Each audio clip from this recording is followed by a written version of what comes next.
पितृ ऋण का प्रायश्चित कैसे करें। नमस्कार मित्रों, आप सभी का स्वागत है इस पवित्र कथा में जो श्राद्ध और पितृपक्ष के महत्व को प्रकट करती है। कहा गया है कि पितृदेव तृप्त हुए बिना भगवान प्रसन्न नहीं होते।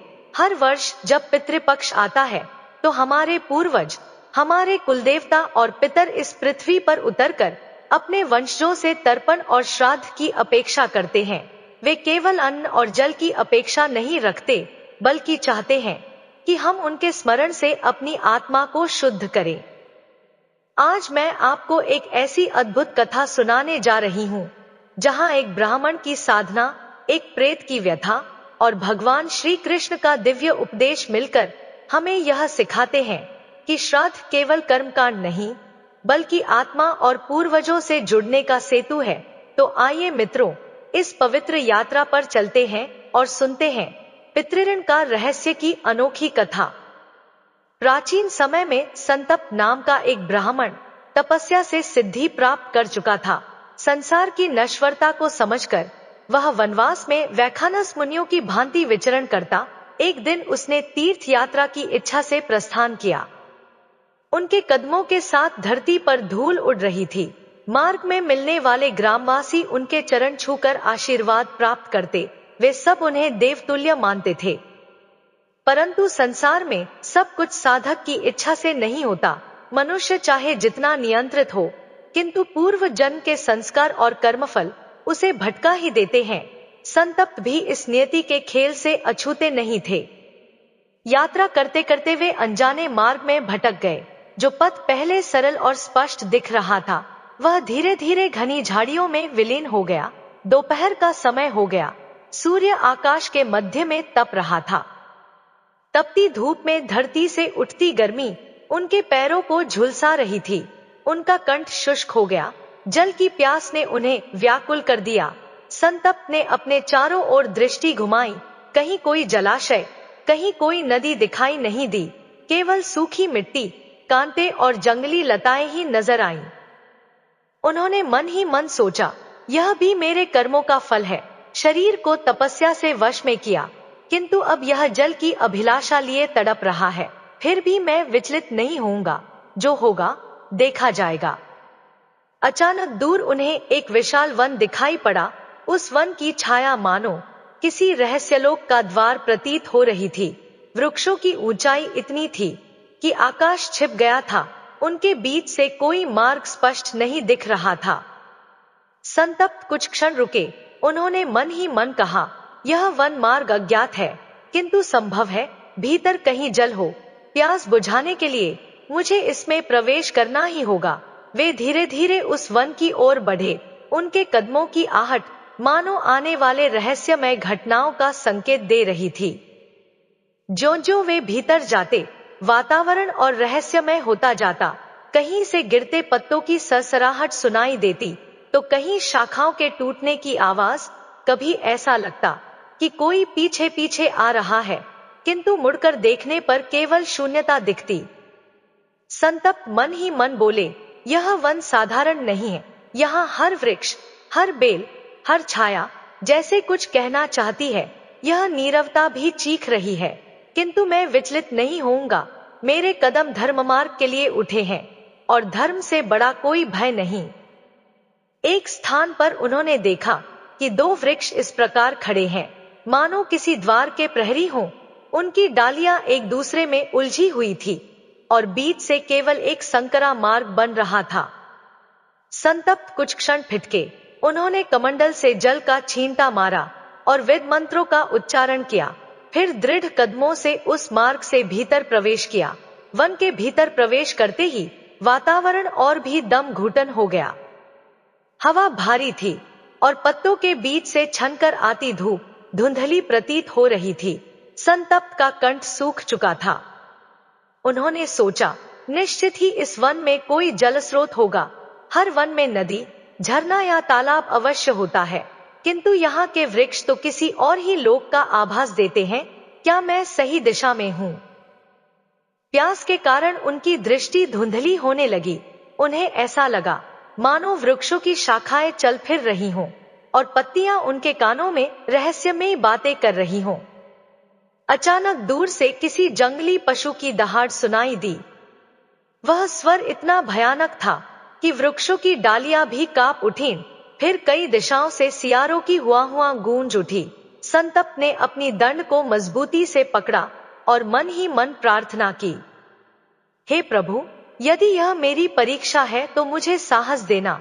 यदि यह मेरे कर्मों का परिणाम है तो मुझे उसे धैर्यपूर्वक सहने की शक्ति देना। वन में गहराई तक पहुंचते ही उन्हें लगा मानो मार्ग गोल गोल घूम रहा है। वे जितना आगे बढ़ते उतना ही उसी स्थान पर पहुंच जाते, मानो कोई अदृश्य शक्ति उन्हें भटका रही हो। उन्होंने अपने नेत्र बंद किए और मंत्र जप करने लगे। कुछ क्षण बाद उनके मन में एक विचार जागा। यह वन मात्र वृक्षों का नहीं, कर्मों का वन है। यहाँ हर जीव अपने कर्मों के अनुसार भटकता है। यदि मेरा हृदय शुद्ध है तो मार्ग अवश्य खुलेगा।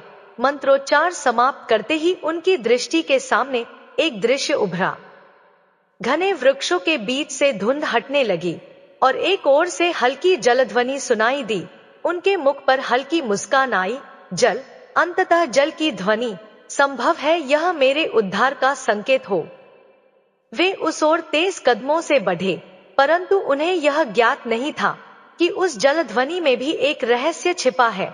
वह केवल जल नहीं, बल्कि उनके कर्मों का आईना था। कुछ दूर चलने के बाद उन्होंने देखा, घने वृक्षों के बीच एक झिलमिलाता सरोवर फैला है। उसके जल पर सूर्य की किरणें पड़कर सोने जैसा चमक रही थी। नीले कमल खिले थे और हल्की हवा से जल की तरंगे नृत्य कर रही थी। संतप्त की आंखों में आनंद के आंसू आ गए। हे प्रभु, आपने मेरी प्यास बुझाने का मार्ग दिखा दिया। आपकी करुणा अपरंपार है। वे तेजी से सरोवर की ओर बढ़े।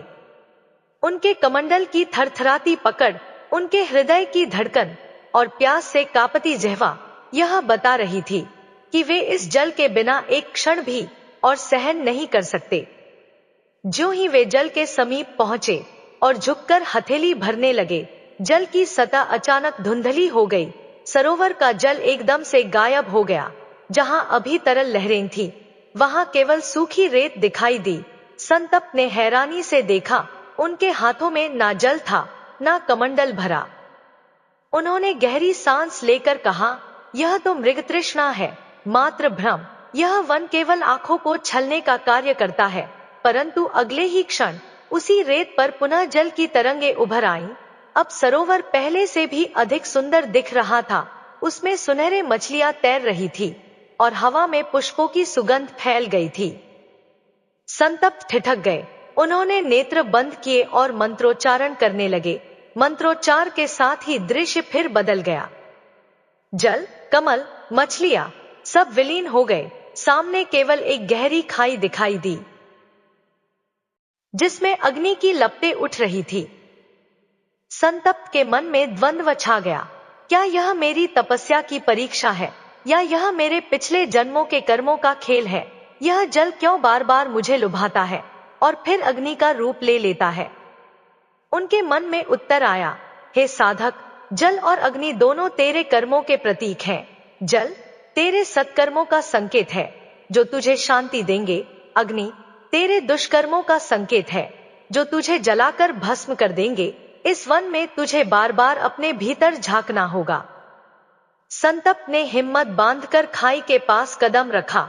अग्नि मानो उन्हें निगलने को तैयार थी, किंतु जब वे थोड़ा और आगे बढ़े तो अग्नि अचानक शीतल जल में बदल गई। वे समझ गए, यह वन बाहरी नहीं आंतरिक है। यह मेरे मन का दर्पण है। यदि मन में लोभ है तो जल अग्नि बनेगा, और यदि मन निर्मल है तो अग्नि जल में बदल जाएगी। संतप्त ने खाई के समीप बैठकर गहरी ध्यानावस्था धारण की। उन्होंने जल की प्यास को भी भुला दिया और अपने प्राणायाम से मन को शांत किया। धीरे धीरे अग्नि बुझ गई, खाई लुप्त हो गई और वहां एक वास्तविक सरोवर प्रकट हुआ। इस बार सरोवर की लहरें स्थिर थी और उसमें एक दिव्य आभा चमक रही थी। संतप्त ने कमंडल में जल भरा और उसे अपने सिर पर अर्पित किया। हे प्रभु, यह केवल जल नहीं, यह मेरे आत्मशोधन का अमृत है। संतप्त ब्राह्मण ने जब वास्तविक सरोवर से जल ग्रहण किया तो उनकी आत्मा में शांति का संचार हुआ, किंतु वह शांति अधिक देर तक स्थिर नहीं रह सकी। सूर्य पश्चिम दिशा में ढल रहा था। आकाश धीरे धीरे लालिमा से अंधकार में बदलने लगा। ज्यों-ज्यों रात घनी होती गई, वन का स्वरूप और भयानक होता गया। वृक्षों की डालियां काले नागों की तरह लहराने लगी। चमगादड़ों के झुंड आकाश में चक्कर काटने लगे। उल्लुओं की तीखी हूट सुनाई दी। संतप्त ने अपने कमंडल को पास रखा और दंड को थामे ध्यानस्थ होकर बैठने का निश्चय किया। वे जानते थे, रात्रि हर साधक की परीक्षा होती है। अंधकार केवल बाहर नहीं, भीतर भी छिपा होता है। मध्यरात्रि का समय था। अचानक उन्हें लगा मानो कोई उनके समीप खड़ा है। उन्होंने नेत्र खोले। सामने एक छाया खड़ी थी, ऊंची लंबी, काली, अग्निसी लाल आंखों वाली। उस छाया ने धीमे स्वर में कहा, संतप्त, तू क्यों इस वन में भटक रहा है? लौट जा। यह स्थान तेरे लिए नहीं है। यहाँ केवल मृत्यु है, केवल भय है। संतप्त शांत स्वर में बोले, हे माया की छाया, तू चाहे कितना भी भय दिखा, मैं विचलित नहीं होऊंगा। मृत्यु से डरना साधक का धर्म नहीं। जो सत्य की खोज में है, उसे असत्य की छाया डिगा नहीं सकती। इतना कहते ही वह छाया विलीन हो गई। कुछ देर बाद वातावरण में अजीब गंध भर गई, सड़ी हुई लकड़ियों और मृत शरीर की गंध। अचानक चारों ओर से कराहने की आवाजें आने लगी। वे स्वर कहते, प्यास प्यास, हमें जल चाहिए, हमें मुक्ति चाहिए। संतप्त ने चारों ओर देखा। उन्हें प्रतीत हुआ कि श्मशान के असंख्य भूत प्रेत उनके चारों ओर खड़े हैं। उनकी आंखें खोखली थी, हड्डियां झांक रही थी और वे हाथ फैलाकर उनके कमंडल का जल मांग रहे थे। संतप्त ने दंड उठाकर मंत्रोच्चार किया, ओम नमः शिवाय, ओम भूतनाथाय नमः। मंत्रों की ध्वनि से वे भूत प्रेत चीत्कार करते हुए पीछे हटे और अंधकार में विलीन हो गए। कुछ देर शांति छाई, किंतु संतप्त के भीतर एक प्रश्न जाग उठा। ये प्रेत कौन थे? क्या ये केवल माया थे या सचमुच प्यासे आत्माएं? यदि ये आत्माएं हैं, तो क्या मुझे अपने कमंडल का जल उन्हें अर्पित करना चाहिए था? क्या मैंने करुणा के धर्म का उल्लंघन किया? उनके मन में द्वंद्व चलने लगा। सत्य और धर्म, तप और करुणा, दोनों के बीच संघर्ष उठ खड़ा हुआ। इसी द्वंद्व में वे डूबे थे कि अचानक आकाश में बिजली चमकी। बादलों की गड़गड़ाहट से पूरा वन कांप उठा। वृक्षों से पक्षियों के झुंड उड़े और जंगली पशुओं की दहाड़ गूंज उठी। तेज आंधी चली, धूल और पत्तों का बवंडर संतप्त को चारों ओर से घेरने लगा। वे अपने दंड को जमीन में गाड़कर उसके सहारे खड़े रहे और बोले, प्रभु, यदि यह मेरी परीक्षा है तो मैं तैयार हूँ। चाहे यह वन मुझे भय दिखाए, चाहे यह रात्रि मुझे निगल ले, मैं सत्य और तप से विचलित नहीं होऊंगा। तभी हवा के साथ एक रहस्यमयी स्वर गूंजा, संतप्त, तूने आज रात्रि का पहला द्वार पार कर लिया है, किंतु आगे और गहन अंधकार है। वहां तेरी करुणा, तेरी आस्था और तेरे कर्म, सबकी परीक्षा होगी। संतप्त ने ध्यानमग्न होकर उत्तर दिया, जो भी होगा मैं स्वीकार करूंगा। मेरा जीवन अब मेरा नहीं, यह धर्म का है। रात्रि का भयावह मायाजाल बीत चुका था। प्रातःकाल की बेला में जब आकाश में हल्की उज्ज्वलता फैल रही थी, संतप्त ब्राह्मण ने शांति का अनुभव किया, किंतु वे जानते थे यह शांति अस्थायी है। वन ने अभी उन्हें पूरी तरह परखा नहीं था। जो ही उन्होंने कमंडल का जल ग्रहण कर प्राणायाम किया, उनके चारों ओर का दृश्य बदलने लगा। वृक्ष धुंधले पड़ गए, धरती दर्पण जैसी चमकने लगी, आकाश स्वच्छ दर्पण की भांति प्रतिबिंबित होने लगा। संतप्त को ऐसा प्रतीत हुआ मानो वे किसी अद्भुत दर्पण लोक में प्रवेश कर गए हों। उनके सामने एक विशाल दर्पण खड़ा था, जो आकाश तक फैला हुआ प्रतीत होता था। उस दर्पण में उनका स्वरूप दिखाई दे रहा था, परंतु यह वही कृशकाय तपस्वी स्वरूप नहीं था। उन्होंने देखा, एक बार वे युवक के रूप में हैं, राजसी वस्त्रों में और घमंड से भरे, फिर वही छवि बदलकर सैनिक का रूप ले लेती है, जिसके हाथ रक्त से सने हुए हैं, और फिर अचानक वही दर्पण उनके भीतर के तपस्वी को दिखाता है, जो करुणा और संयम से भरा है। संतप्त स्तब्ध रह गए। वे बोले, यह क्या लीला है? यह दर्पण मुझे ऐसे रूप क्यों दिखा रहा है जिन्हें मैंने कभी जिया ही नहीं। तभी दर्पण से एक गूढ़ स्वर निकला, हे संतप्त, यह तेरे कर्मों का दर्पण है। यहाँ तेरे हर जन्म का सत्य प्रतिबिंबित होता है। तूने न केवल इस जन्म में बल्कि असंख्य पूर्व जन्मों में भी अनेक कर्म किए हैं। वही कर्म तेरा पीछा कर रहे हैं। दर्पण में एक एक करके दृश्य उभरने लगे। पहले उन्होंने देखा कि एक जन्म में वे एक राजकुमार थे जिन्होंने सत्ता के लोभ में निर्दोष प्रजा पर अत्याचार किया। दूसरे जन्म में वे एक व्यापारी बने जिन्होंने धन के लिए छल और कपट किया। तीसरे जन्म में वे एक किसान बने जिन्होंने कठिन परिश्रम से दूसरों की सेवा की और पुण्य अर्जित किया। संतप्त के नेत्र भर आए। वे बोले, हे प्रभु, तो यह सत्य है कि कोई कर्म व्यर्थ नहीं जाता। पाप और पुण्य दोनों ही आत्मा का पीछा करते हैं। यही कारण है कि इस जन्म में भी मैं प्यास, भय और माया की परीक्षा से गुजर रहा हूँ। संतप्त का हृदय भारी हो गया। उन्होंने नेत्र मूंद कर कहा, यदि मैंने पूर्व जन्मों में अधर्म किया तो मैं उसे अब स्वीकार करता हूँ। यदि मैंने अन्याय किया तो मैं प्रायश्चित करूंगा।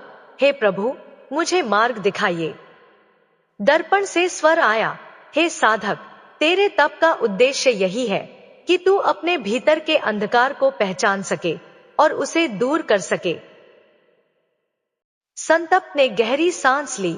उन्होंने अपने दंड को भूमि पर रखकर प्रणाम किया और दृढ़ स्वर में बोले, हे कर्म, मैं तुझसे भागूंगा नहीं। यदि मुझे अपने पापों का दंड भुगतना है तो मैं उसे सहर्ष स्वीकार करूंगा। यदि मेरे पुण्य मुझे मुक्ति देंगे तो मैं उस मुक्ति का अधिकारी तभी बनूंगा जब मैं पूर्णतः निर्मल हो जाऊं। जो ही उन्होंने यह स्वीकार किया, दर्पण धीरे धीरे लुप्त हो गया। चारों ओर पुनः वन का दृश्य प्रकट हुआ, परंतु अब वह पहले जैसा भयावह नहीं बल्कि शांत और स्थिर प्रतीत हो रहा था। दूर से मंद स्वर में घंटियों की ध्वनि सुनाई दी। वह ध्वनि ना मंदिर की थी, ना किसी साधारण स्थान की। वह किसी रहस्यमयी लोक का संकेत दे रही थी। संतप्त ने मन ही मन सोचा, अब मुझे वहां जाना होगा। यही अगला द्वार है जहां मुझे अपने कर्मों की अगली परीक्षा देनी है। वन के वृक्षों के बीच अचानक एक मार्ग स्वयं ही प्रकट हो गया। उस पर चांदनी जैसी आभा बिखरी थी, जबकि सूर्य अभी उगा भी नहीं था। मार्ग मानो किसी और लोक में प्रवेश का आमंत्रण दे रहा हो। संतप्त ने मन में संकल्प किया, मैं तपस्वी हूँ। यदि यह मार्ग माया का है तो भी मुझे इसे पार करना होगा। यदि यह सत्य है तो वही मेरा अगला पाठ छिपा है। उन्होंने कमंडल को सीने से लगाया और उस दिव्य मार्ग पर चल पड़े। कुछ ही दूरी पर उन्हें एक विशाल द्वार दिखाई दिया। द्वार स्वर्णमयी प्रतीत होता था। उस पर यज्ञ की अग्नि, गंगा की लहरें और आकाशगामी देवताओं की आकृतियां अंकित थीं। द्वार के दोनों ओर सिंह और हाथी के विराट प्रतिमाएं मानो प्रहरी बनकर खड़े थे।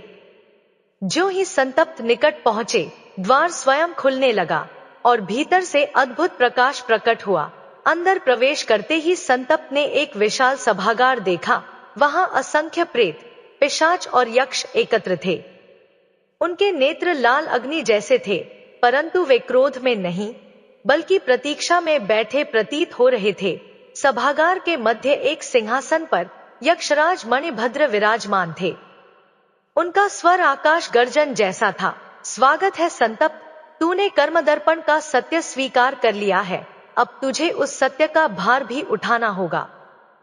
मणिभद्र आगे बोले, यह लोक उन आत्माओं का है जिन्हें श्राद्ध और तर्पण ना मिलने से भटकना पड़ता है।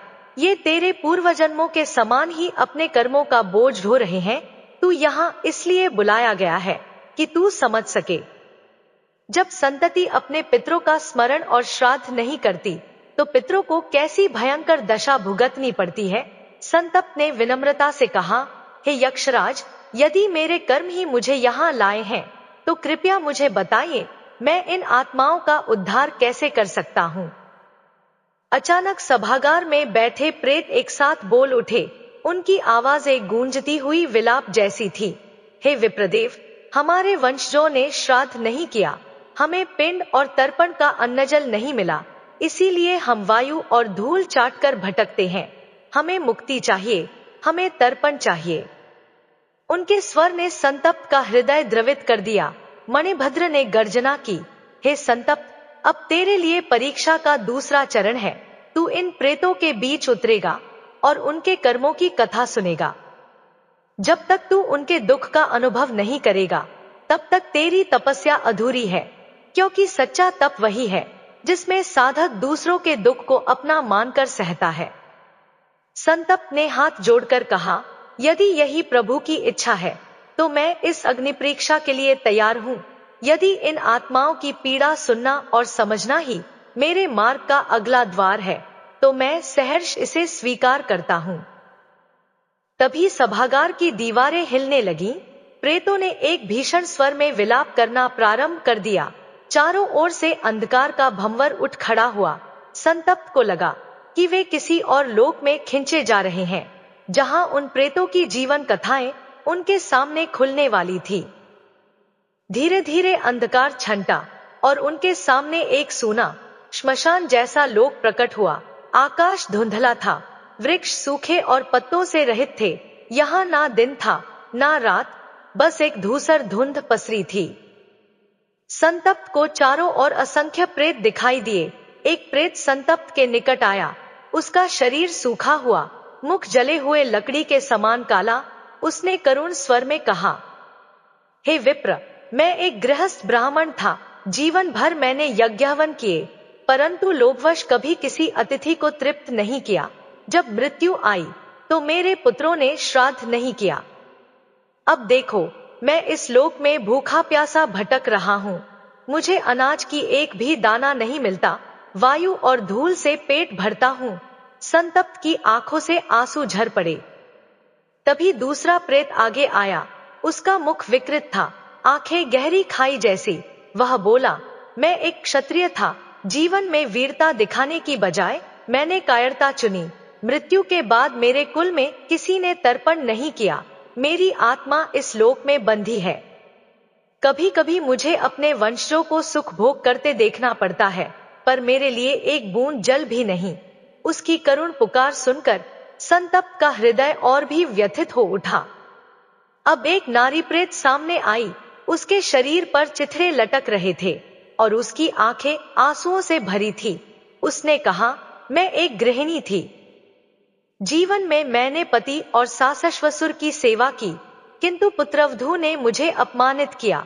मृत्यु के बाद मेरे पुत्रों ने मेरे लिए श्राद्ध नहीं किया। अब मेरी आत्मा हर पल इस लोक में तड़पती है।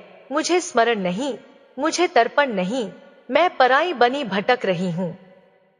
संतप्त ने हाथ जोड़कर प्रार्थना की, हे मातृशक्ति, आपकी पीड़ा देखकर मेरा हृदय विदीर्ण हो रहा है। मैं वचन देता हूँ कि आपके उद्धार का मार्ग अवश्य खोजूंगा। ज्यों ही संतप्त ने यह कहा, सैकड़ों प्रेत एक साथ विलाप करने लगे। उनकी आवाज आकाश को चीरती हुई गूंज उठी, हमें श्राद्ध चाहिए, हमें पिंड चाहिए, हमें जल चाहिए। हे विप्र, यदि हमारे वंशजों ने धर्म का पालन किया होता तो हम इस दशा में ना होते, परंतु अब तू ही हमारा सहारा है। संतप्त ने भूमि पर दंडवत प्रणाम किया और बोले, हे पीड़ित आत्माओं, तुम सबकी करुणा मेरी तपस्या से भी महान है। तुम्हारे दुख ने मुझे समझाया कि श्राद्ध और तर्पण केवल एक विधि नहीं, बल्कि आत्माओं के उद्धार का सेतु है। मैं प्रण करता हूँ कि तुम्हारी कथा पृथ्वी पर प्रकट करूंगा, ताकि कोई पुत्र अपने पितरों को विस्मृत ना करे। ज्यों ही संतप्त ने यह संकल्प लिया, उनके सामने पुनः प्रकाश फैला और यक्षराज मणिभद्र प्रकट हुए।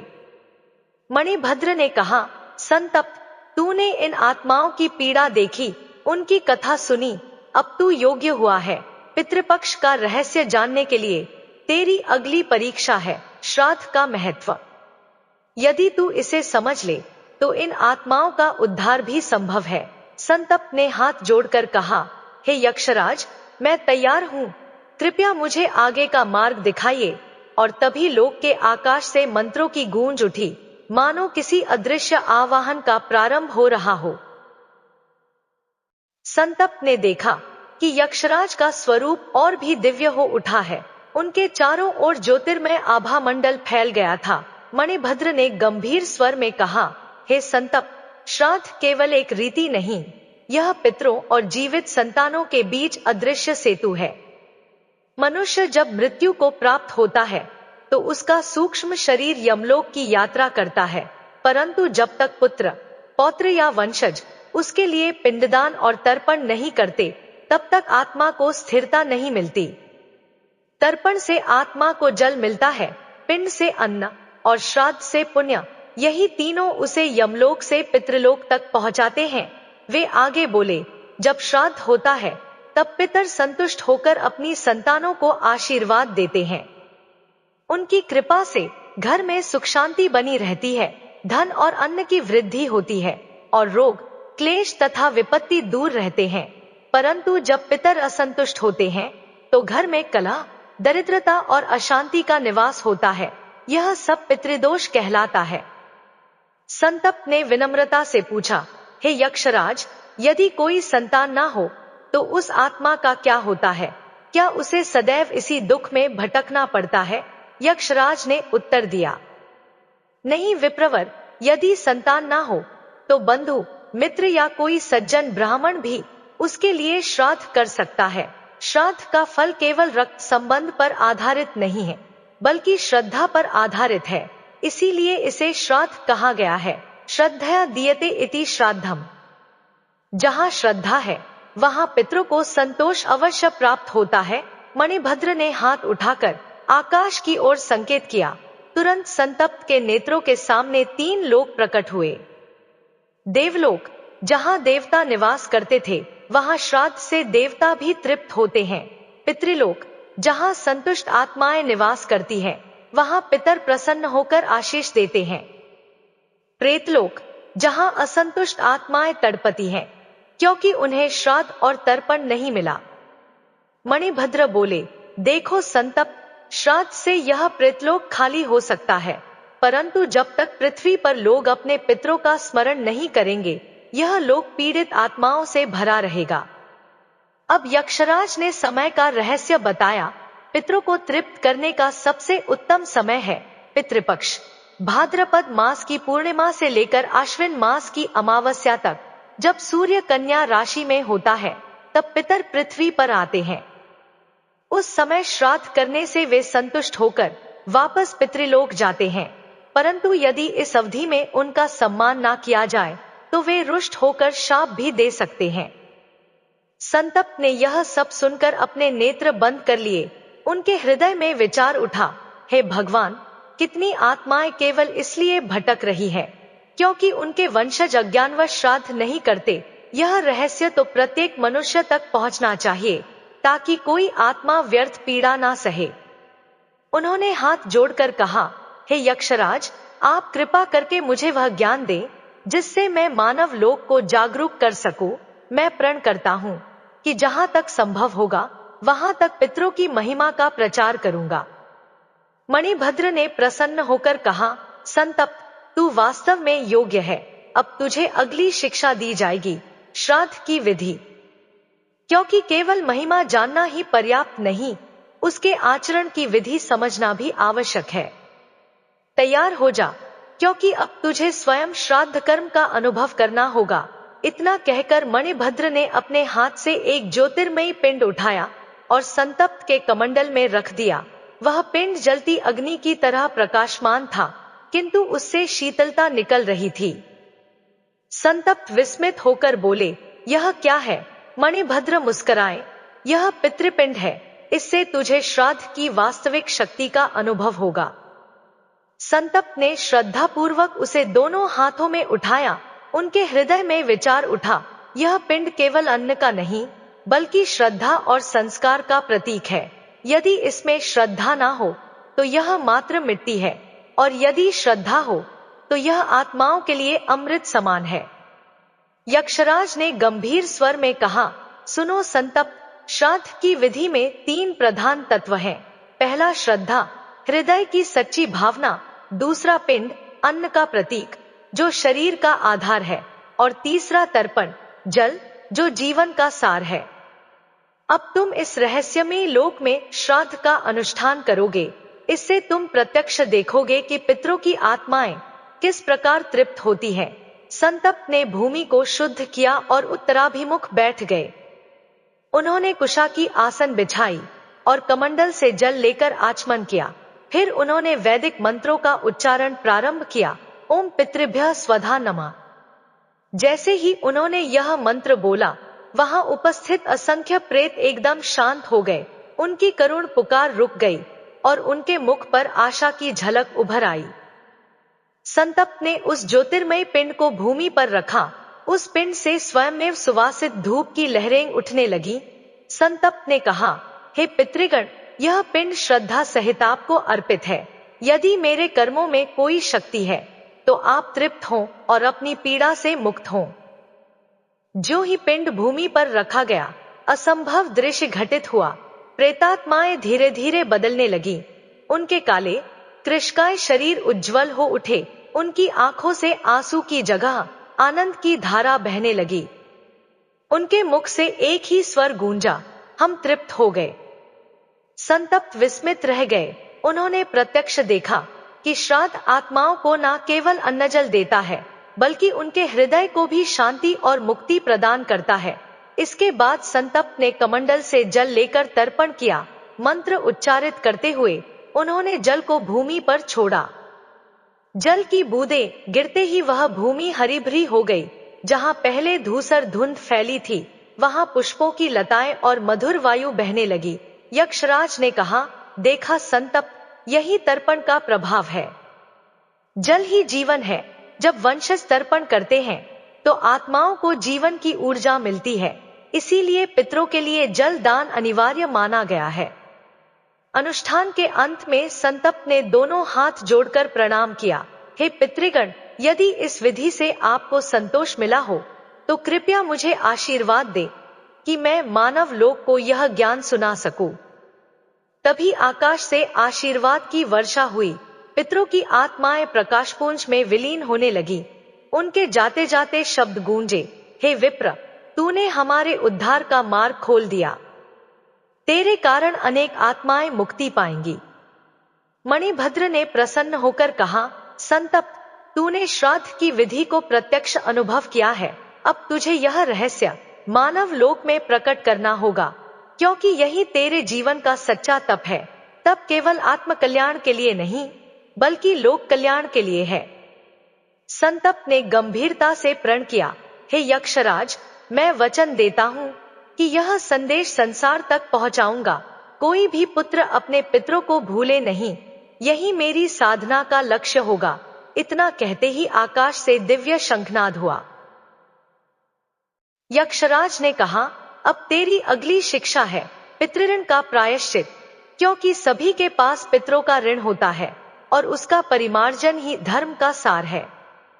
श्राद्ध की पूर्णाहुति के बाद आकाश में गूंजता शंखनाद मानो दिग्दिगंत में धर्म का आह्वान कर रहा था। संतप्त ब्राह्मण ने उस ध्वनि को सुना और उनका रोम रोम पुलकित हो उठा। आवाज के पीछे एक गूढ़ संदेश छिपा था, हे मानव, जब तक तू पितृऋण से मुक्त नहीं होता, तब तक तेरी कोई साधना पूर्ण नहीं होती। मणिभद्र ने गंभीर स्वर में कहा, संतप्त, 3 ऋणों का बोझ हर जीव के जन्म के साथ आता है। देवऋण, देवताओं से प्राप्त वायु, जल, अग्नि और प्रकाश का। ऋषिऋण, वेदों और ज्ञान को संजोने वाले ऋषियों का। पितृऋण, जन्म, संस्कार और रक्त का आधार देने वाले पितरों का। देवऋण यज्ञ से उतरता है, ऋषिऋण स्वाध्याय और आचरण से उतरता है, परंतु पितृऋण केवल श्राद्ध, तर्पण और सदाचार से उतरता है। संतप्त ने जिज्ञासा से पूछा, हे यक्षराज, पितृऋण इतना गहरा क्यों है? क्या केवल श्राद्ध करने से ही यह ऋण समाप्त हो जाता है? यक्षराज ने उत्तर दिया, नहीं विप्रवर, श्राद्ध उसका एक अंग है, पर पितृऋण का वास्तविक प्रायश्चित 3 रूपों से होता है। स्मरण, पितरों को विस्मृत न करना, उनके आदर्शों को जीवन में धारण करना, सत्कार, श्राद्ध, तर्पण और दान के माध्यम से उन्हें सम्मान देना, सदाचार, ऐसा जीवन जीना जिससे वंश की मर्यादा बनी रहे और पितरों का नाम उज्जवल हो। जैसे ही यक्षराज यह कह रहे थे, आकाश में अनेक आत्माओं की पुकार सुनाई दी। वे कह रही थी, हमारे वंशज हमें भूल गए, कोई जल नहीं देता, कोई अन्न नहीं देता, हम अशांत हैं, हम तृषित हैं। संतप्त का हृदय करुणा से भर उठा। उन्होंने कहा, हे प्रभु, यदि मेरी साधना से इन आत्माओं को शांति मिल सके तो कृपया मुझे मार्ग दिखाइए। उसी क्षण चारों दिशाओं में प्रकाश फैल गया। नील मेघ के समान श्याम सुंदर पीतांबरधारी भगवान श्री कृष्ण वहां प्रकट हुए। उनकी वंशी की धुन से वातावरण शांत और आनंदमय हो गया। संतप्त भूमि पर दंडवत होकर लेट गए। भगवान ने मुस्कुराते हुए कहा, संतप्त, तूने प्रेतों को मुक्ति दिलाई, श्राद्ध का रहस्य जाना और पितृऋण के महत्व को सुना। अब जान लो कि पितरों को सच्चा सम्मान तब मिलता है जब मनुष्य धर्म का आचरण करता है और भगवान की भक्ति में लीन रहता है। भगवान श्री कृष्ण बोले, जो पुत्र अपने पितरों का स्मरण करता है, उनका श्राद्ध करता है और साथ ही भगवान की भक्ति करता है, वह न केवल अपने कुल को तृप्त करता है बल्कि स्वयं मोक्ष का अधिकारी बनता है। जो पितृलोक में तृषित है, वे अपने वंशज की भक्ति से भी तृप्त हो जाते हैं। इसलिए भक्ति और श्राद्ध दोनों मिलकर पितृऋण का पूर्ण प्रायश्चित करते हैं। संतप्त ने दोनों हाथ जोड़कर कहा, प्रभु, आज से मेरा जीवन केवल एक कार्य के लिए समर्पित होगा, लोगों को श्राद्ध और पितृऋण के महत्व का संदेश देना, क्योंकि जब तक लोग पितरों का सम्मान नहीं करेंगे तब तक यह संसार कभी शांत नहीं हो सकता। भगवान ने प्रसन्न होकर कहा, तथास्तु, तू धर्म का वाहक बनकर लोक में प्रकाश फैलाएगा। जैसे ही यह वचन हुआ, आकाश में जो आत्माएं व्याकुल होकर पुकार रही थी, वे प्रकाशपुंज में परिवर्तित हो गईं। उनका करुण स्वर अब आनंद के गीत में बदल गया। हम मुक्त हुए, हम तृप्त हुए। वह दृश्य देखकर संतप्त की आंखें आंसुओं से भर गईं। अंत में भगवान श्री कृष्ण ने संतप्त को आशीर्वाद दिया और कहा, हे विप्र, पितृपक्ष में जो मनुष्य श्रद्धा से श्राद्ध करेगा, तर्पण करेगा और भक्ति करेगा, उसके पितर उच्च लोकों को प्राप्त होंगे और उसका कुल सदा सदा के लिए पवित्र होगा। यह कहकर भगवान अदृश्य हो गए। वन फिर शांत हो गया, किंतु संतप्त के हृदय में दिव्य आलोक जल उठा। श्राद्ध केवल कर्मकांड नहीं बल्कि श्रद्धा और स्मरण का भाव है। मित्रों, कहानी कैसी लगी कमेंट में जरूर बताइए। अगर पसंद आई हो तो लाइक और शेयर कर दीजिए और ऐसी ही सुंदर कहानियां पाने के लिए हमारे चैनल को सब्सक्राइब जरूर करें। धन्यवाद।